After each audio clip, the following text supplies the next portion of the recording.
My water. I run and grab my water. Okay. Hey, all right. Run, Heidi. So, Hurry, Blitzkrieg. yesterday, I was about to explain to you about Blitzkrieg, okay? I taught you about some of the tools of war.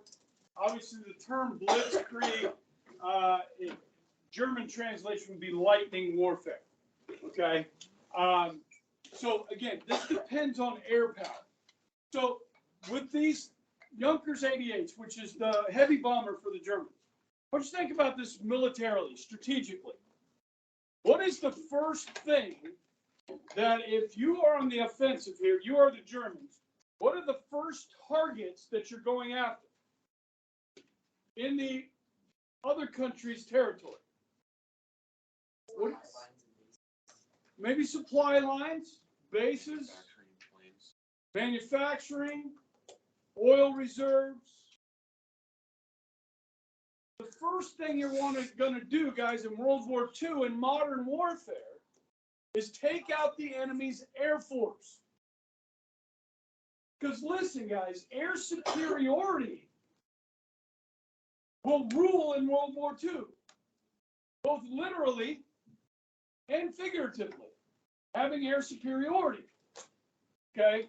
So they will use this to try and strike at the enemy's air force first.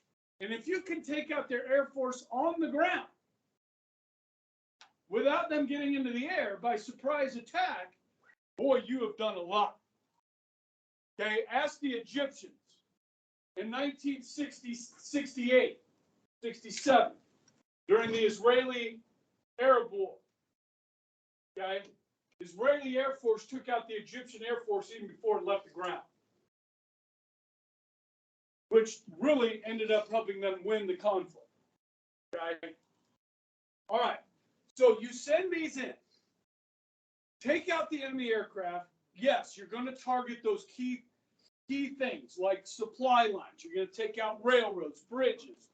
You're going to take out refineries, these sorts of things. Unless you want to use those for yourself later on. Okay, so you kind of got to be selective here. Now, coming in behind the air power, which by the way leaps over mountain ranges, the air power leaps over rivers, any obstructions, leaps over armies. Okay, the air power goes over all that.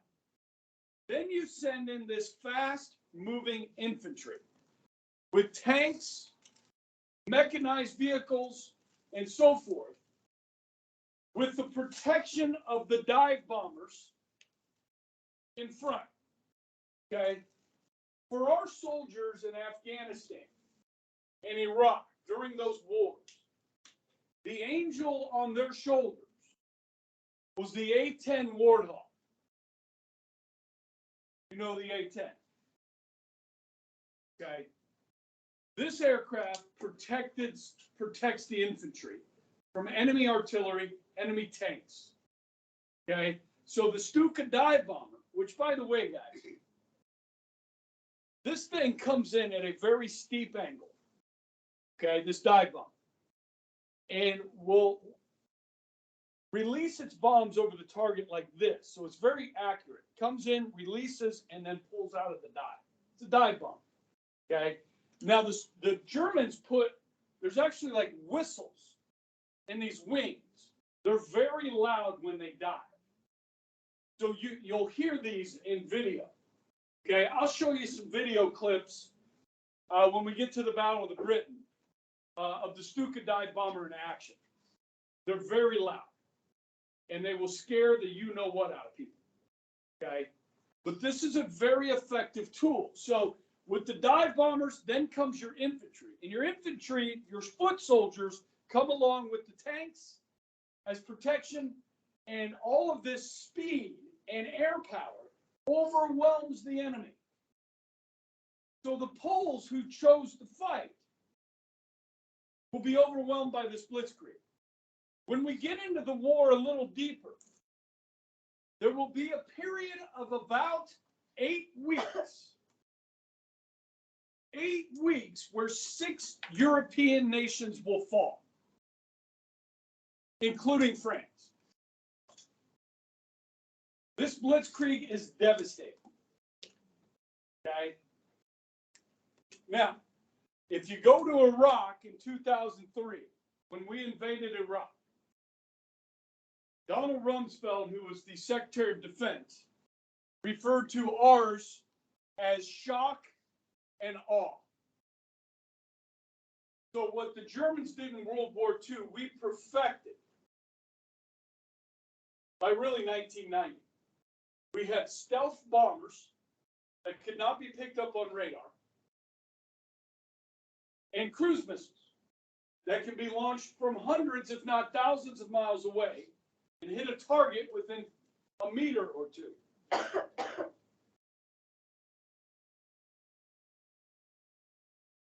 Now, how's Russia doing? Day 27. They're not doing very well. Okay? And the Ukrainians, I mean, are having success. I mean, obviously, this is a devastating war. But the Russians are not administering this war very efficiently or effectively. At all. Okay? I mean, the Russians thought, many of them, I believe, thought that they could do this in a matter of days. And they have yet to capture a major city. Okay? So, yeah. This, however, was extremely effective. Countries didn't have air defense systems. So you didn't have the ability, Poland didn't have the ability to shoot down these planes. Okay?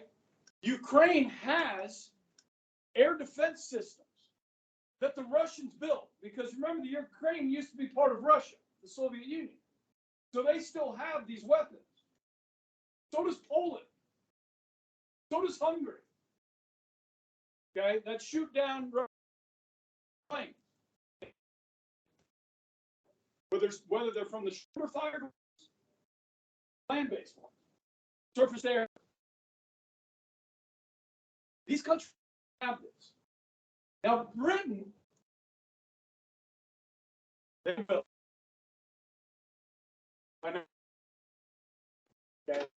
The British have been planning for this since the one. You guys remember?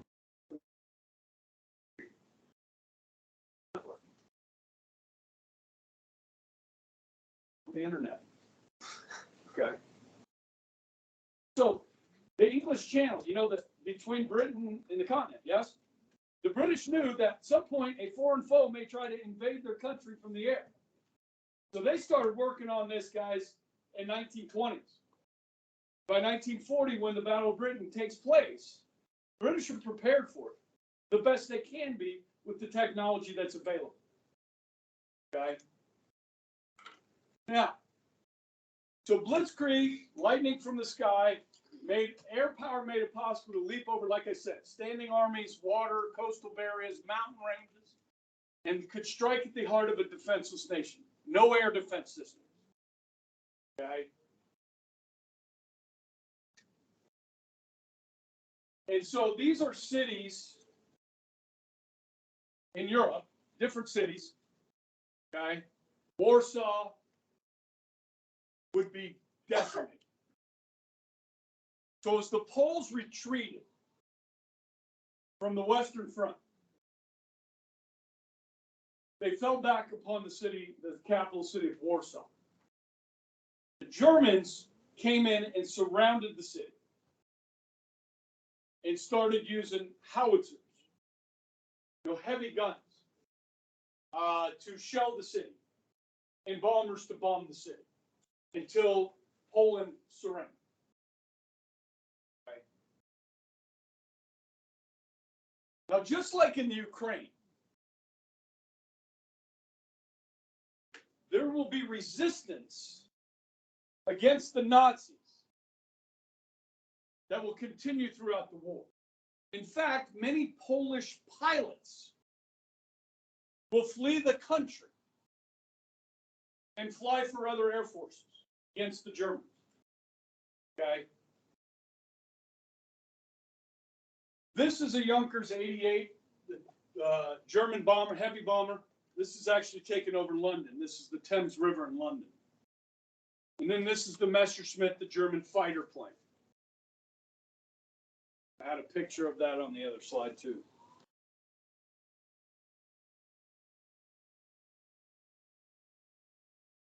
So military strategy here, air superiority is key. Okay. The other major key that is often overlooked in warfare is supply lines. And this is something the Russians are dealing with as we speak. They're having a hard time fueling their army and feeding their army. 200,000 men. 200,000 men in your army. Hundreds of tanks, trucks, vehicles. You got to fuel that. Okay? So if the Ukrainians can find ways to cut Russian supply lines, they will go a long way towards victory.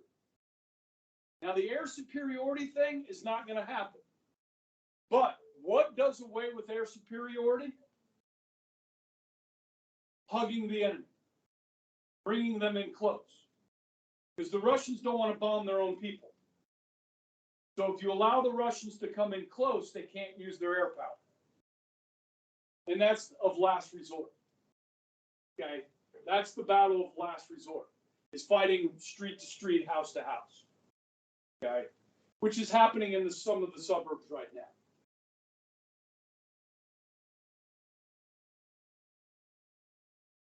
Now, when I was at the World War II Museum in Nolens, I took a couple pictures. This is a German motorcycle here, not with a sidecar. Because I want to bring up this gun here, because it plays a very important role in World War II. It's the German 88 millimeter flak gun. Now, do you guys know what flak is? Okay. Flak is used as an anti-aircraft device. So you fire a shell into the sky. The shell explodes. Inside the shell, metal. The metal is the flak. It spreads out, fires out at a high rate of speed. And if you explode that shell at the right altitude, that flak will go into a cockpit of an airplane, into an engine of an airplane, and bring it down. So this is anti-aircraft gun that the Germans had. The Poles didn't have this. The French didn't have this. The British had something similar to this. This becomes one of the most important guns of the war. Let me read this to you. The 88 millimeter flak gun is one of the most famous guns of World War II. Originally designed as an anti-aircraft gun,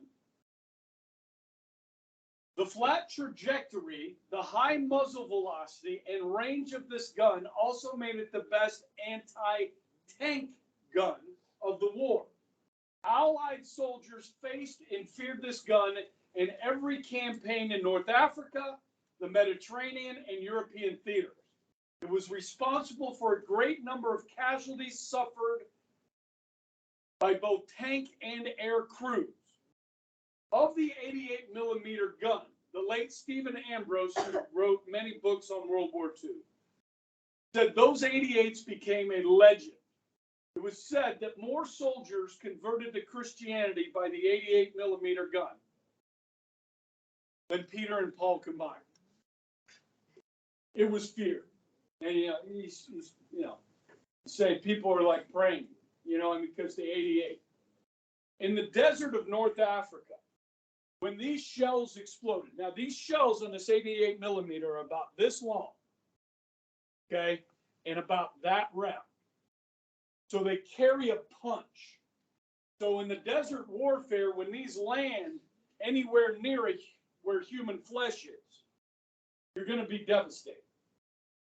It will destroy tanks. Probably most notably, guys, near the end of the war in Europe, in the Battle of the Bulge, which took place in the Ardennes Forest, dense forest, okay, like nothing Kansas has. Dense. What the Germans did would get these shells to explode in the treetops. And when they exploded in the treetops, they created splinters of wood that would penetrate human flesh. We had over 80,000 casualties in the Battle of the Bulge. American casualties, over 80,000. Mostly at the hands of this gun. Okay? So I wanted to share, when I got to the museum and I saw this and I'm like, holy crap. And I've been talking about this gun for years, and here is one. Okay? So it plays a big role in the war. All right?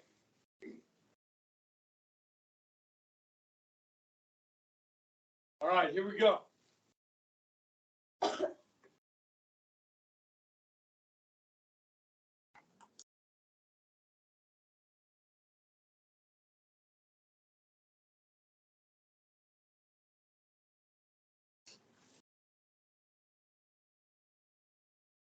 So, Poland is invaded on September 1st, 1931. The start of World War II. 2 days later, on the 3rd, Britain and France declare war on Germany. Easy way to remember this date, 9339.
Okay. I'm going to steal this from you.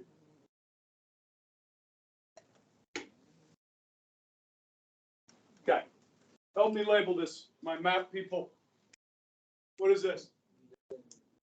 Britain, right? Okay, what's the capital? London. Okay. What's this body of water? The English Channel, okay? What's this country? Paris. What's this? Denmark. Yeah, Denmark should be over here. Denmark. Belgium. Brussels. Netherlands. Luxembourg. Right? Germany.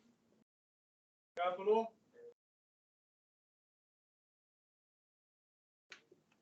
Right? Capital. Prague. Austria. Capital. Poland. Capital.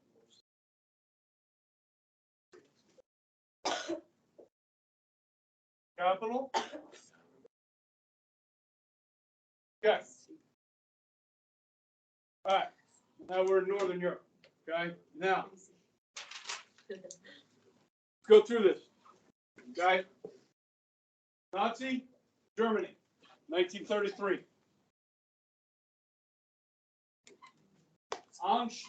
The Rhine River, Rhineland, rearmed in 1936. Yes.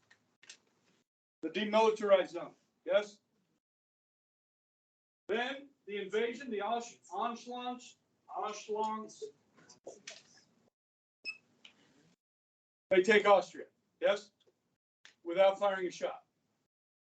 Then Sudetenland was given to them through the Munich Pact. Yes. 6 months later, rest of Czechoslovakia. Okay? Hadn't fired a shot yet. Non-aggression pact, the Molotov-Ribbentrop Pact between Stalin and Hitler, yes, to divide Poland. Okay? September 1st, 1939, September 17th, oops. If I could draw a hammer and sickle, I would. I don't know how to do that. Draw a hammer. Just do a hammer. And then like a little. Good enough. Yeah, that's close. And then a crescent. Okay. I'll get my red marker out. Okay, now. This takes about a month. So by the end of September, Poland is subdued. Remember, Britain and France did not send any troops to Poland to defend her. Poland's on her own. Okay? Now, for the next 6 months, this is referred to as the Phony War. There's no fighting in Europe. Now, during Hitler's remilitarization of Germany, he built these roads, these highway systems. Yes? Called the what? The Autobahn. Roads that the Romans would envy. Okay, I've driven on the Autobahn. It's nice. It's nicer than most of our interstate highways. Okay?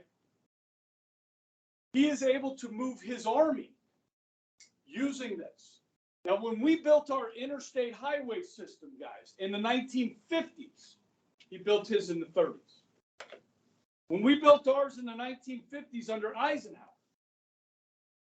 the bridges that we go under had to be a certain height, not for trucks, so that we could move missiles from one part of the United States to another. Those trucks that carry missiles would have to fit under those bridges on our interstates. Strategic, okay? So as Hitler begins to move his army back from Poland, he's made the choice not to go after Russia at this point.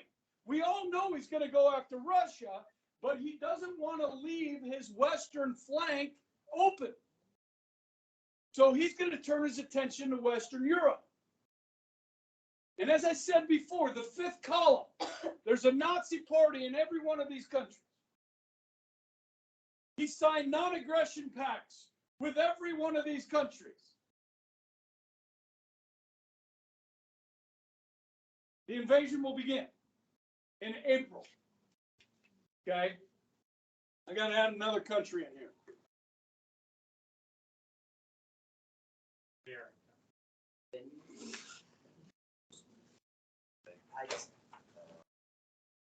Oslo, Norway. Okay? You see it? You see it? Okay, I know it's not. It's not great. Yeah. It's not great. Okay? It's it should be a lot farther. It's that white box up there. Yeah, it should be closer to Denmark. Right above Denmark.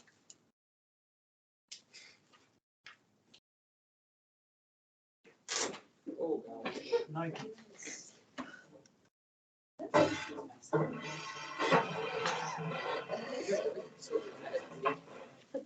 How old is that map?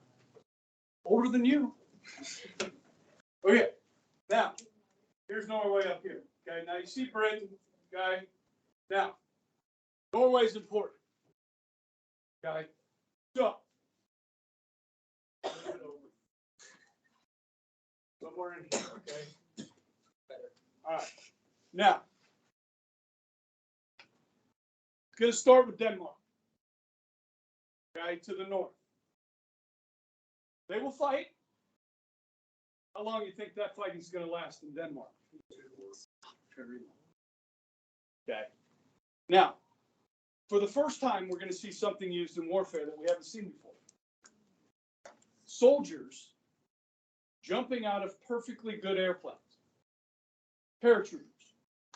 Germans are going to drop soldiers in both Denmark, Belgium, and the Netherlands to secure key bridges.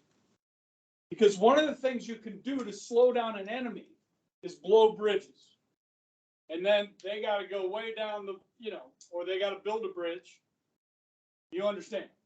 So they'll use these paratroopers to secure key bridges. Denmark will fall in a matter of days.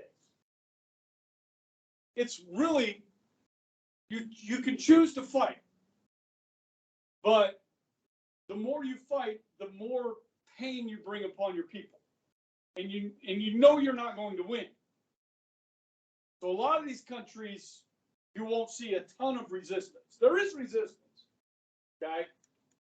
Then these are referred to as the Low Countries, the Netherlands and Belgium.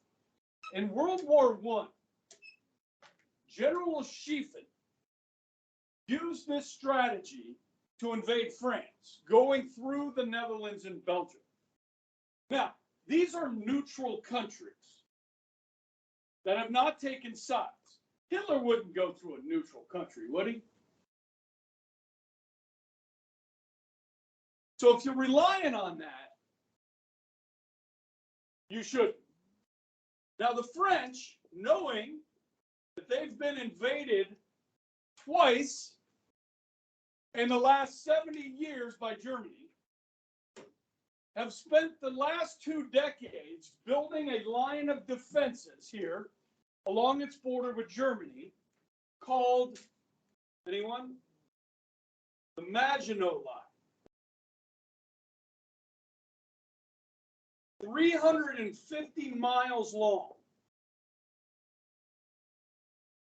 Thought by the French to be impregnable, that the Germans could not break through it. Now, this thing in and of itself is kind of an engineering marvel, the Maginot Line.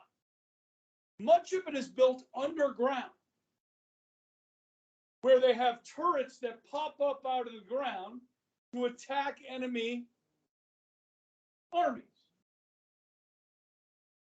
They have a railroad underground that can move troops, not a full-size railroad, a small railroad that can move troops up and down the line. Okay, it's pretty cool. You can go to eastern France today and see remnants of this still there. Okay. Now, what the French didn't do was build the Maginot Line up here along its border with Belgium. And this region of Belgium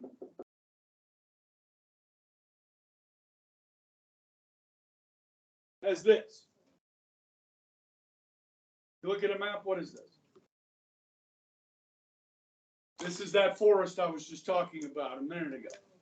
The Ardennes Forest. It's hilly, it's mountainous, it's got rivers and streams that run through it. Trying to take a mechanized army through this forest was thought not possible. You guys have all heard of German engineering. They will make a way. Okay. You need some explosive experts, some pontoons, stuff like this. And you can build a path through the forest for a mechanized army. So as Hitler begins to go in through Netherlands and Belgium, just like is happening in the Ukraine right now, you are going to create a situation with hundreds of thousands of refugees.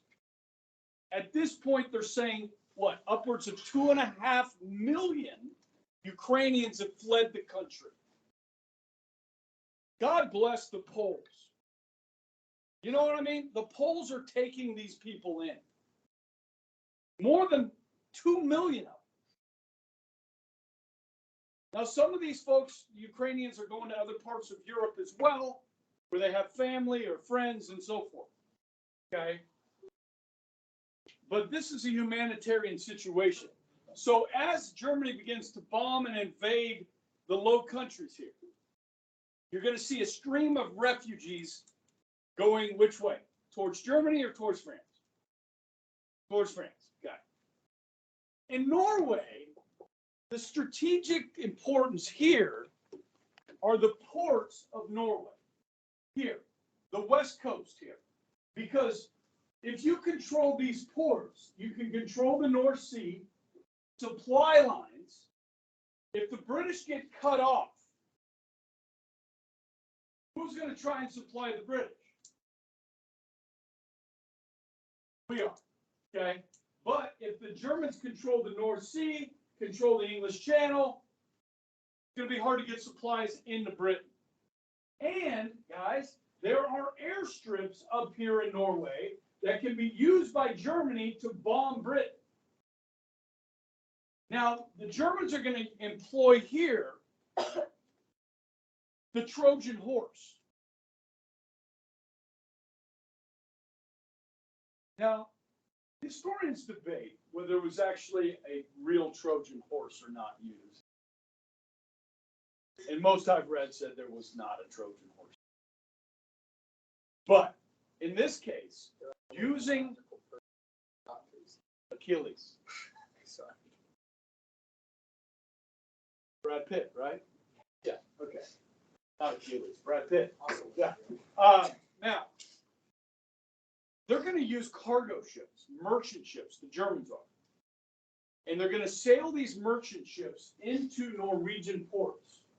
And they come in around dusk, before the sun goes down. Pull in to these ports as darkness falls. And inside these ships are not goods, not merchandise, but soldiers. The German soldiers come out of the ships, they take control of the ports, and will maintain them for the remainder of the war. Now, not all of Norway will come under control of Germany. The Norwegian resistance is quite strong. There's a pretty good movie on this. It was on Netflix called Max Manus. Max Manus was leader of the Norwegian resistance. And what he would do with his little gang is they would travel over to Britain, get explosives, sneak back into Norway, and plant explosives against German naval ships and blow them up. Literally using like canoes to sneak up at night and attach explosives. They were a thorn in the side of the Germans throughout the war. Okay. Now, Cohen, you seem to know a lot about this. Anything to add on any of this in any of these countries that, I mean, obviously this is Blitzkrieg, okay, and they're overrunning these countries quite quickly. Thanks. All right, so let me tell you this. This was, okay, I've got to back up a little bit. So when Poland was invaded, Britain went into action. They declared war. They got rid of Chamberlain, and they brought in Churchill, okay? Now, one of the things the British feared was the air power of Germany. So almost immediately, and you guys have seen this, the British start sending their children out of the cities to the countryside. And this is all the backdrop for the movie, The Chronicles of Narnia. The beginning of the movie, right? Where all the kids are put on the train and sent to the countryside. The British government requisitioned over 15,000 estates. Requisition said, we're going to use your estates to house these children. Okay? So that happened before the Phony War even started, the 6 months. So these children were sent to the countryside, and there was no war for 6 months. Okay? So I'll kind of fill you in on that. Over 3 million children will be sent away from their parents. Okay? Now, the British start sending troops into France. Okay? And so the British troops are going to be here to defend France. All right? But as the British try to counterattack into Belgium, they are met by hundreds of thousands of refugees fleeing Belgium and the Netherlands. And here's the thing that was the most frustrating for the British, is that these refugees who are carrying everything they can carry, they've got horses, they've got oxen, whatever they've got, they're carrying their stuff. They would not get off the road. Like the British Army's trying to get in, and these refugees will not move. Because as they were fleeing Belgium, anytime these refugees got off the road, German fighter planes would come by and strafe the sides of the roads, pushing the refugees back onto the road. They used this as a tactic to slow up the British counterattack. They used the refugees, in other words. Yes.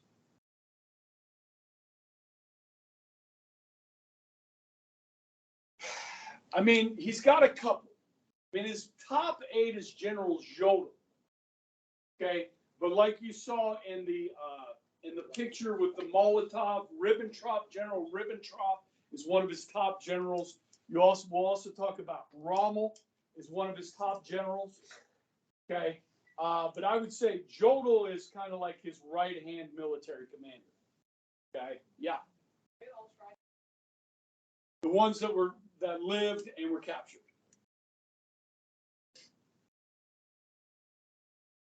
Like the head of the Luftwaffe was Hermann Goering. Okay, so Goering is kind of the plump fella that you see in a lot of photographs with Hitler. He's the plump guy. Okay, I'll show you a picture in a second. Okay, so the British try to get into Belgium and are repelled. Okay, the Germans will break through the Maginot Line. They will cut through the Ardennes Forest. This is known as the Schlieffen Plan coming through here like they did in World War I. So they come in, okay, here, and then they fan out. And then the British troops that are in here are going to be pushed back to the sea. French troops that are in here are going to be pushed back to the sea at a place called Dunkirk.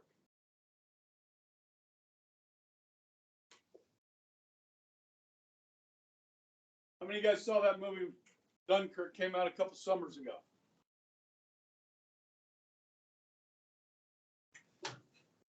Dude, when they started showing the previews for this movie, I'm like, oh my God.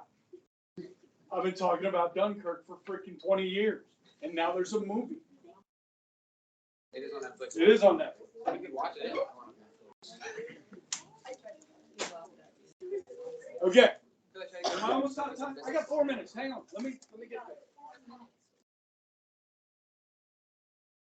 Okay. Guys, France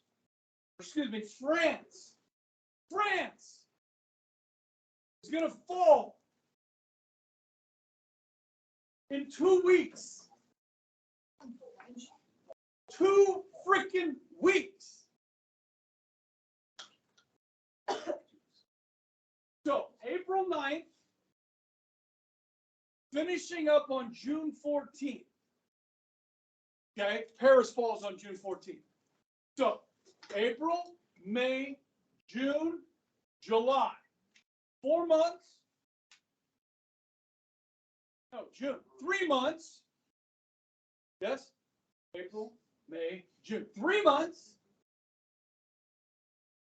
1, 2, 3, 4, 5, 6 countries.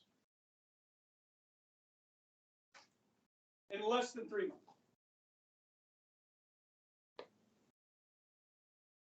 Hitler takes this photograph in front of the Eiffel Tower. This picture is published in every newspaper across the globe. This scares the crap out of people.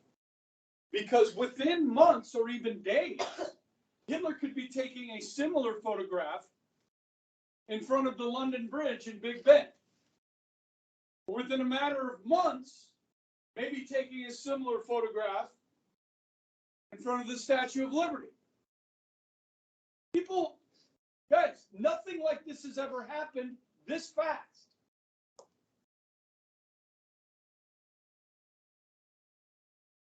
Churchill, who predicted all this, was chosen to lead the British. Now, come on.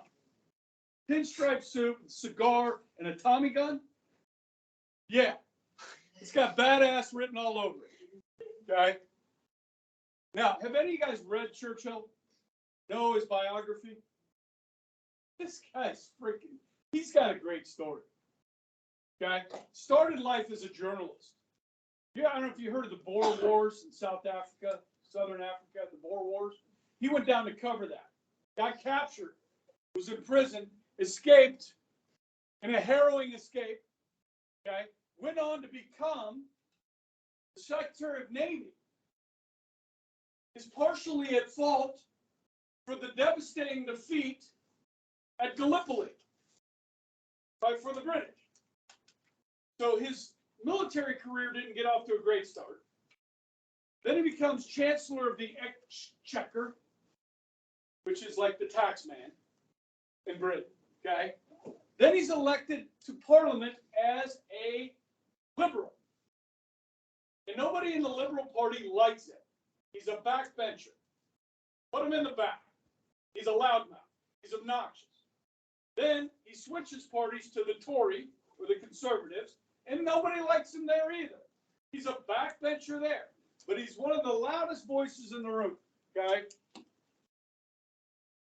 And he is going to lead his people. And one of his first acts as prime minister will become known as the Miracle of Dunkirk, where they're going to pluck between 200 and 350,000 British and French troops off this French coast and save their lives so that they will live to fight another day. That story will have to wait for tomorrow. Let's get them back for Dunkirk. Let's go.